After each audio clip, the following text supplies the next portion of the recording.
स्वागत है दोस्तों आप सभी का Revenge of the Steel Fang के एपिसोड 2 में।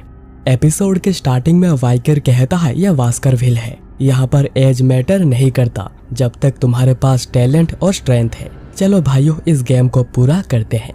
और ये कहकर वाइकर हाइबोरो का हाथ मरोड़ने लगता है। हाइबोरो कहता है तो इसका मतलब सभी र्यूमर सही है। वाइकर फिर उसके चेहरे पर एक पंच मार के उसे डाउन कर देता है। यह देख मिडिलबोरो गुस्से में हमला करने आता है, पर वाइकर उसे भी एक किक मार के डाउन कर देता है। वाइकर फिर कहता है कि तुम लोग मुझसे इतना मत डरो, तुम लोगों के ट्रीटमेंट होते ही तुम लोग फिर से ठीक हो जाओगे, पर मैं तुम लोगों को इस कमरे से जाने ही नहीं दूंगा। तुम्हें तो बहुत बुरी तरह जीना होगा, पर मैं तुम में से किसी एक को यहाँ से जाने दे सकता हूँ। तुम हम में से किसको जाने दोगे? तो वाइकर कहता है कि ये तो तुम लोगों को आपस में ही डिसाइड करना होगा। और वो ये कहकर उनके सामने नाइफ को फेंक देता है और कहता है कि मैं ज्यादा इंतजार नहीं करूंगा, तो जल्दी करना। क्या तुम्हें नहीं लगता है कि तुम में से किसी एक को जीना चाहिए? और अब तीनों बस एक दूसरे को ही देखे जा रहे थे। इसके बाद हम जॉन को देखते हैं जो कि कह रहे होते हैं कि पैट्रियार्क अभी एक और ब्लडी सिचुएशन क्रिएट हो गई है मॉर्ग क्लान के साथ रूबी माइंस में। मॉर्ग क्लान का कहना यह है कि रूबी माइंस उनकी टेरिटरी है। ह्यूगो कहता है कि इस मैटर पर जल्दी डिस्कशन होगा और वो शुरू करेगी खुद मॉर्ग क्लान। क्या तुम्हारे पास और कुछ है रिपोर्ट करने के लिए? तो जॉन कहता है जुवेनाइल फोर्ट्रेस के इंटरिम एग्जाम के बारे में बतानी है। उसके रिटर्न एग्जाम में मास्टर वाइकर ने हाईएस्ट स्कोर किया है। ह्यूगो कहता है अच्छा ऐसी बात है, और जुवेनाइल फोर्ट्रेस में प्रैक्टिकल एग्जाम कब है?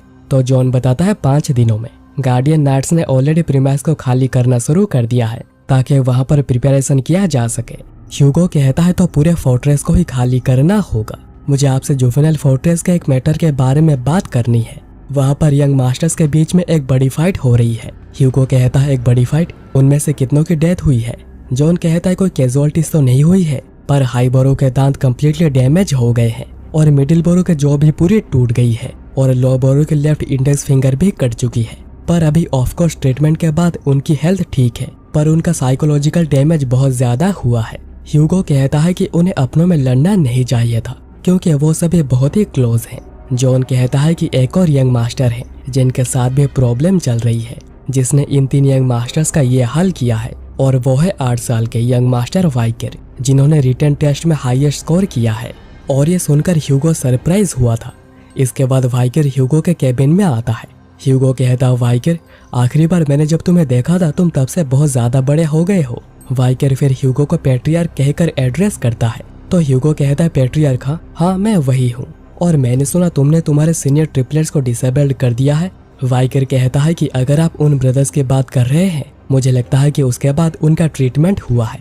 तो ह्यूगो कहता है मैं उनके फिजिकल डिसेबिलिटीज की बात नहीं कर रहा, मैं बात कर रहा हूँ उनके दिमाग में जो चोट लगी है। उस दिन से ही वो तीनों अलग अलग खा रहे हैं और अब तक वो एक दूसरे से बात तक नहीं करते। उनकी कॉम्बिनेशन टेक्निक सच में काफी अच्छी थी, पर अभी तो उनका रिश्ता ही पूरा टूट गया है। क्या तुम्हें नहीं लगता है कि यह गलत है? वाइकर कहता है गलत? आखिर मैंने क्या किया जो कि गलत है? तो ह्यूगो कहता है कि तुम्ही नहीं तुम्हारे भाइयों की यह हालत की है।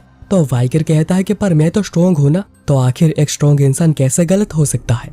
तो ह्यूगो कहता है कि तुम्हारे भाई तुमसे पहले आए थे और उन्होंने कहा कि वो तुम्हें खुले दिल से माफ कर चुके हैं। क्या इसके बाद भी तुम्हें कोई गिल्ट महसूस नहीं हो रही? तो वाइकर कहता है क्या उन्होंने मुझे माफ कर दिया?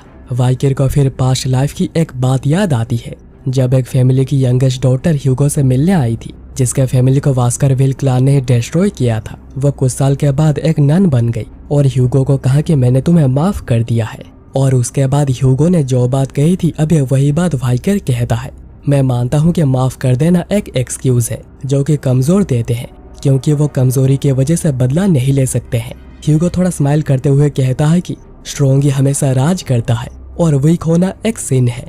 लगता है कि तुम फैमिली के मोटो को बहुत अच्छे से समझ चुके हो। जॉन, वाइकर को फूड स्टोरेज से जो भी खाना चाहिए उसे दे दो, पर बस उतना ही जो वो कैरी कर सके। वाइकर कहता है कि क्या मैं चॉकलेट ले सकता हूँ? आपका शुक्रिया पैट्रियार्क। और वाइकर जॉन के साथ जाने लगता है। ह्यूगो फिर पीछे से कहता है कि मेरे बेटे इंटरिम इवैल्यूएशन में अच्छा करने की कोशिश करना, अपने डायरेक्ट डिसेंडेंट से बिल्कुल भी मत हारना। और ये सुनकर वाइकर को थोड़ी चिंता होती है। फिर फूड स्टोरेज में जॉन कहता है कि यह है एक इनफेमस चॉकलेट जो कि मॉर्ग क्लान के गवर्नमेंट्स एंजॉय करते थे और ये सबसे हाईएस्ट क्वालिटी की है जो कि हमने बहुत ही मुश्किल से हासिल करी है।